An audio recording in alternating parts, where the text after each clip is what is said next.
Alright guys, so we're almost there. Plantain is cooked. Our meat is cooked. We have our egg mixture. We have a cheese blend. It could be whatever cheese you like. In this case, I have a little bit of cheddar, asadero, little jack cheese. And I like the consistency and the flavor of provolone. So I have some sliced provolone that I'm going to put in between the layers. We're going to slice them in half just to be able to stagger them and layer them. I'll show you how this goes. If you have some non-stick spray, you can use non-stick spray. I happen to not have non-stick spray, but same this grapeseed oil. What I'm going to do is pour like a half a teaspoon in there, and with a clean paper towel, you can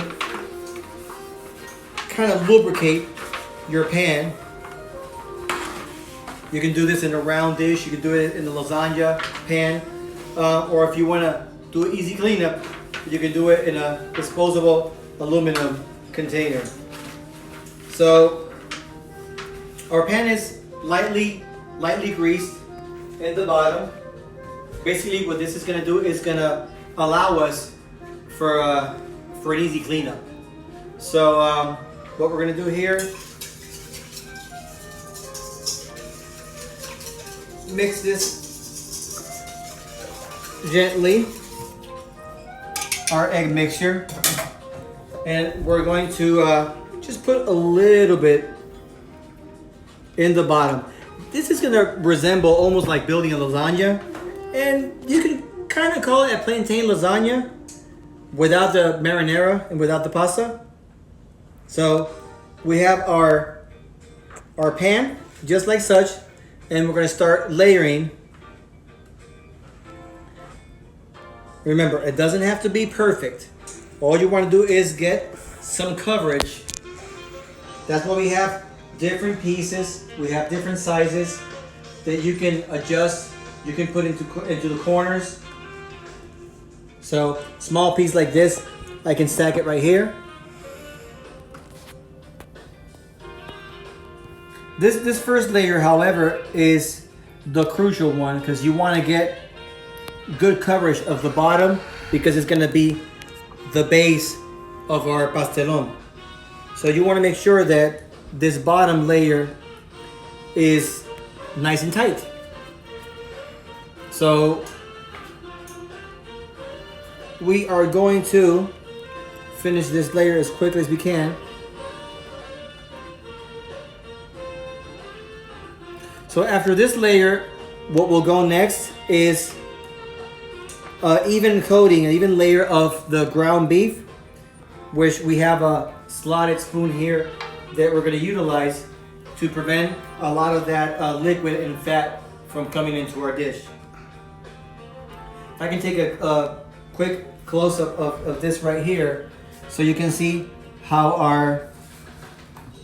we have an escapee. So this is basically what we want to achieve here in our first layer. I'll quickly clean my hands. So this is our first layer. Just heard the beep. Our oven is preheated at 350, and we're going to discard at this point our bay leaf, put it on the side. It did its job. We don't need it no more. And we're going to start grabbing some of the meat and spreading it like such. How many layers? As many as you want. I typically do 2 to 3 layers depending on how much plantain I have. But you want to make sure that you don't run out of meat or run out of plantain. So we're going to make a quick pause. I'm going to continue to do this. After I'm done with this layer, I'm going to line this up with provolone cheese. Before we go on that little pause, I'll show you what we're going to do. Just going to grab our chef knife. We're going to cut right down the center. Now we have 2 layers of the cheese. So let's continue to build these layers. Remember, plantain, meat, cheese. Plantain, meat, cheese. in between, after each time that you put the cheese, you're gonna put a ladle of the egg mixture, so it's in every layer you have the eggs, and it'll help us bind. At the very top, we'll go with the little shredded cheese to get a little bit of color. So we'll be right back.